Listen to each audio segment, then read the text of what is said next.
Welcome, dear students. Today we are going to discuss the play, the one-act play, that is If I Were You, written by Douglas James. Okay, so I am going to give you a brief explanation of the chapter, line by line. It is a small cottage interior. There's an entrance back right, which may be curtained. So this is a cottage of the setting can be like this, and it's on a stage. It's a play, one-act play. Another door to the left must be a practical door. The furniture simple, consisting of a small table towards the left, a chair or two, and a divan rather upstage on the right. One on the table is a telephone. If you see your NCRT book, the description is very well clearly given in the book. When the curtain rises, Gerard is standing by the table making a phone call. In this entire play, there are only two characters, that is Gerard and the intruder.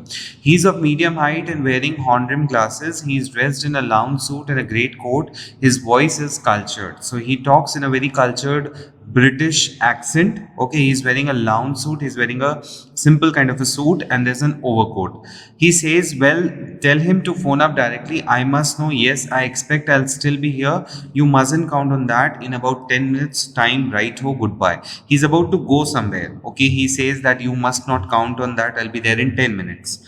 As soon as he puts down the phone and goes to the divan on the left where there's a traveling bag and starts packing. He's going somewhere. Whilst he is thus engaged, another man similar in build to Gerard enters from the right silently, revolver in hand. So this man is the intruder who has come to Gerard's house, and he is having a revolver. He is flashily dressed in an overcoat. That means he's wearing clothes which are flashy. Okay, and a soft hat. He bumps accidentally against the table, and at the sound, Gerard turns quickly. So as you can see, this is the stage setting. There's a divan, there's a table, there's a lamp. As you can see, there's a telephone. He has just made the call, and he's doing certain amount of packing when this intruder has come with a revolver. Gerard said pleasantly. Now, if you look at the character of Gerard, he's a very fun loving person, and he is a very clever person because he has got a brain. He uses his brain. He says, why, this is a surprise, mister. I'm glad you're pleased to see me. I don't think you will be pleased for long. Put those paws up, put those hands up. This is all very melodramatic, not very original perhaps, but Gerard says, okay. He says, trying to be calm, huh? So intruder is saying, Acha, you are trying to be very calm. Nonchalant is your word, I think. Nonchalant means somebody who's not affected by anything. Thanks a lot. You'll soon stop being smart. I'll make you crawl. I want to know a few things. See, so the intruder says, I want to know a few things. I'll make you crawl for sure. Gerard says, anything you like. I know all the answers, but before we begin, I should like my change my position. You may be comfortable, but I am not. So you see, Gerard has got a very weird sense of humor as well. He says, you may be comfortable standing there giving me instructions, but I want to sit. Intruder says, sit down there and no funny business. Since he is a criminal, so he'll talk like a criminal. He motions to a chair and seats himself on the divan by the back. Now then, we'll have a nice little talk about yourself. He says, we are going to discuss about you. So Gerard makes a sarcastic remark. He says, at last a sympathetic audience. That means somebody is there who wants to listen to the story of my life. I'll tell you the story of my life. How as a child I was stolen by the gypsies. The gypsies are a group of people. You can see this picture, and they are basically the nomads. Okay, they are the nomads. He says, the gypsies, they have stolen me and why at the age of 32 I find myself in my lonely Essex cottage. Now Essex is a part of it's a part near London. As you can see, this is the map of United Kingdom. This is where Essex is. Okay, so he says that at the young age, he was stolen by the gypsies, and why at the age of 32 he is living in the lonely Essex cottage. He says, keep it to yourself and just answer my questions. You live here alone. Well, do you? So he says, I don't want to know all that. Just tell some answers. Do you live here alone? Gerard says, I'm sorry. I thought you were telling me, not asking me. A question of inflection. Your voice is unfamiliar. A question of tone, he says, I have not heard your voice. So Gerard is still interested to know who this person is and why has he come here. But Gerard is not at all afraid that the person is having a gun. Intruder with emphasis. Do you live here alone? He's like, if you're not going to answer, I'm going to do something. And if I don't answer, Gerard says, if I don't answer, what will you do? You have got enough sense not to want to get hurt. Gerard says, I can hurt. Intruder says, I can hurt you. I think good sense is shown more in the ability to avoid pain than a mere desire to do so. What do you think, Mister? Again, Gerard is striving to the point so that this Mister will speak his name. Gerard is trying to fool him. Intruder says, "Never mind my name, I like yours better, Mr. Gerard. What are your Christian names?" That means, what is your first name? He says, "Vincent Charles." So the complete name is Vincent Charles Gerard. Intruder says, "Do you run a car?" Gerard says, "No." "That's a lie. You're not dealing with a fool. I'm as smart as you and smarter." So he has a sense of self pride. "And I know that you run a car. Better be careful, wise guy." This is an American phrase because he is from America. Okay. And Gerard is from Britain. Are you American, or is that merely a clever imitation? Are you American, or are you trying to copy the tone? "Listen, this gun's no toy. I can hurt you without killing you and still get my answer." So, intruder is again coming back to the point that if you try to deviate from the topic, I can get my answers by hurting you. "Of course, if you like it, put it like that. I'll be glad to assist you. I do possess a car and it's a garage round the corner." He says it's in the garage. As you have seen the cottage, you can understand that the garage attached to the cottage, as we discuss normally in Tom and Jerry cartoons, or we have seen. Okay. That's better. "Do people often come out here?" Intruder is asking, "Do people come here?" "Very rarely. Surprisingly few take the trouble to visit me." Again, if you see the tone of Gerard, it is satirical as well as sarcastic. "There's the baker and the greengrocer, of course." Greengrocer, the person who sells vegetable. Baker with the bread. "And there's the milkman, quite charming, but no one as interesting as yourself." He says nobody has come so far who's as interesting looking like the intruder. "I happen to know that you never see tradespeople, you never see the merchants." So Gerard says, "You seem to have taken a considerable amount of trouble. Since you know so much about me, wouldn't you say something about yourself? You have been so modest." He says, "You are so down to earth. You have not told anything about yourself, and you know everything about me. That nobody comes here and I run a car and all that. I could tell you plenty. You think you're smart, but I'm top of the class around here." Again, the sense of self pride. "I've got brains and I use them. That's how I've got where I have." So Gerard is again making fun of him. He says, "And where precisely have you got to? It didn't require a great brain to break into my little cottage. Coming here was so easy." He says, "What brain did you require special to break into my cottage? When you know why I have broken into your little cottage, you will be surprised, and it won't be a pleasant surprise." He says, "I am going to give you a pleasant surprise." "With you figuring so largely in it, that is understandable. By the way, what particular line of crime do you embrace, or aren't you a specialist?" So he says, "With you being so happy about it, something is has to be surprising. And what type of a criminal you are, or are you not a specialist?" Again, you see, Gerard is not at all afraid that the person has a gun, he can kill him. No. He says, "My specialty is jewel robbery. Your car will do me a treat. It will be a luxury experience.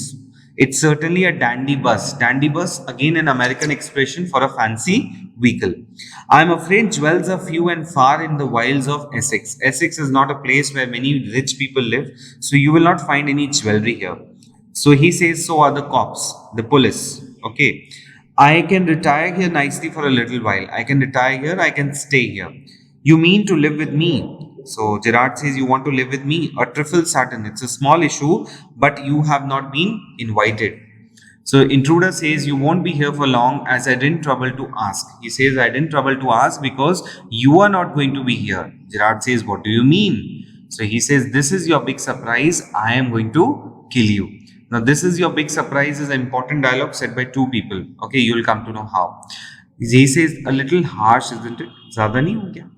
With heavy sarcasm, "Yes, I'll be sorry to do. I've taken a fancy to you, but it's just got to be done. I've just taken a fancy to you. I've got a liking to you, and it has to be done that you need to be killed."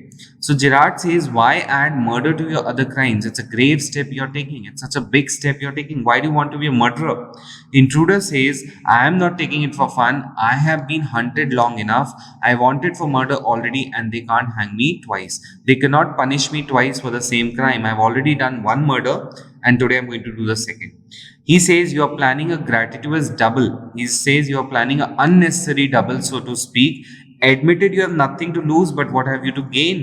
Okay, I admitted, he says, "I'm agreeing that you are planning a double murder, second murder, but what will you gain? You have nothing to lose to kill Gerard, because Gerard is not a man who has a lot of money, treasure, or something.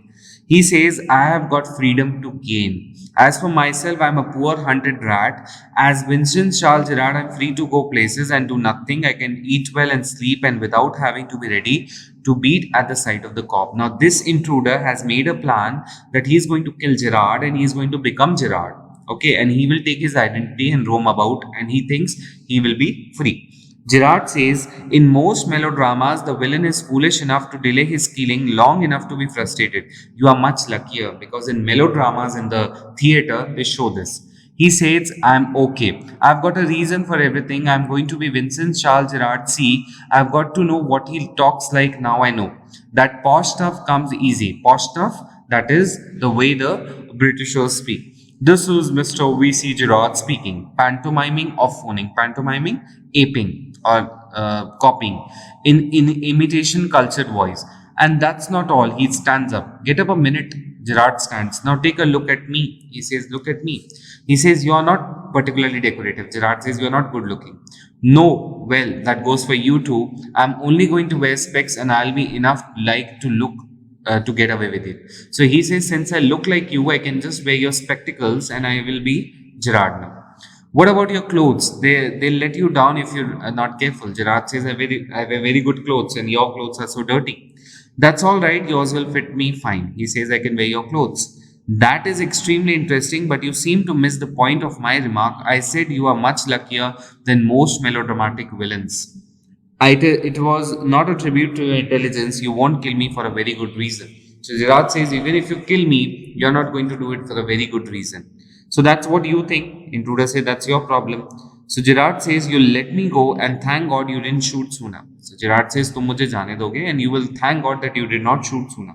He says, come on, what's on your mind? Better be quick. This conversation bores me. So he says, just tell me what is it. Your idea is to elude, that is to run away from the police by killing me and take on my identity. He says, yes, I like the idea. But are you sure it's going to help you? Gerard says, are you sure? Now listen here, I've got this all planned. I did a job in town, things went wrong and I killed a cop. Since then, I have done nothing but dodge. So he says, I've already murdered one person and I'm running for so long. And this is where dodging has brought you. Again, Gerard is making a sarcastic remark. It's brought me to Aylesbury, a place near the place Essex. That's where I saw you in the car. Two people saw you and started to talk. I listened. It looks like you're a bit queer, a kind of a mystery man. He says you're a mystery man, a mystery which I propose to explain. Gerard is saying something about himself. He wants to tell that he is a mystery. How? Intruder says you phone your orders and sometimes you go away suddenly and come back just the same. This is just the things I want to do. Hearing about you was one of my luckiest breaks. Was one of my luckiest trials. Apparently, you haven't the intelligence to ask why I invest in the cloak of mystery. Gerard says that you are not intelligent enough that you did not ask why I am a mystery. I am a mystery because of some reason. Intruder is preparing to shoot. As I said before, this conversation bores me. Gerard says, don't be a fool. If you shoot me, you'll be hanged for sure, if not as yourself, then as Winston Charles Gerard. He says, you will be hanged if you take on my identity. Intruder says, what is that? What is this?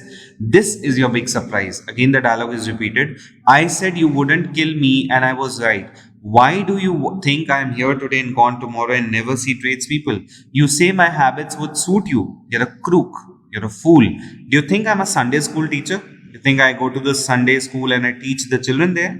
The game's up as far as I am concerned. Things went wrong with me. I said it with bullets. He says there were certain things that went wrong with me and I killed somebody and got away.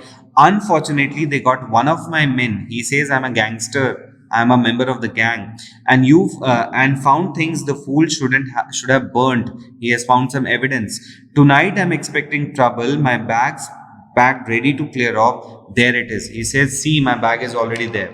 Intruder says it's a bag, all right, and this is a gun, all right. What's all this? He says, "What's all this?"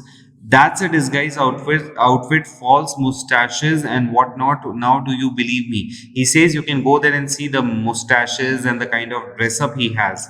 Musingly, I don't know. Now he is confused. For God's sake, clear that muddled head of yours and let's go. He says, let's go. Come with me in the car. I can use you. If you find it's a frame, if you find I'm trying to trap you, you have got me in the car and you still have got your gun. Well, if you want, you can kill me there. Intruder, maybe you are right. Gerard, then don't waste time. He goes up and picks up the hat and the bag. Intruder say, careful boss, I'm watching you. I've got a man posted on the main road. He'll ring up if he sees the police and if I don't want to leave. A telephone bell rings again. Come on, they're after us. Through here, straight into the garage. With this, Gerard manages to push him aside. How do I know that you're telling the truth? Oh, don't be a fool. Look for yourself. Gerard opens door and steps away. Intruder leans forward to inspect it, with his side towards Gerard, but with the revolver ready. So as you can see this picture, he is trying to push him inside, and he is inside a cupboard. The intruder is such a stupid person that he doesn't know the difference between a door and a cupboard. Okay, Gerard gives him a push into the cupboard, knocking the revolver out of his hand. He slams the door and locks it, as you see in this picture. So Gerard manages to trick this person, and the phone where he stands with the gun pointed on the cupboard door. So Gerard now has the gun in his hand. Intruder rattles doors and shouts, let me out of here, he's shouting. Hello, yes, speaking. Sorry, I can't let you have the props in time for rehearsal. I've got a spot on bother. Quite amusing. I think I'll put it in my next place. Gerard is a playwright and a dramatist, and that is why he's never seeing any people and he's always busy.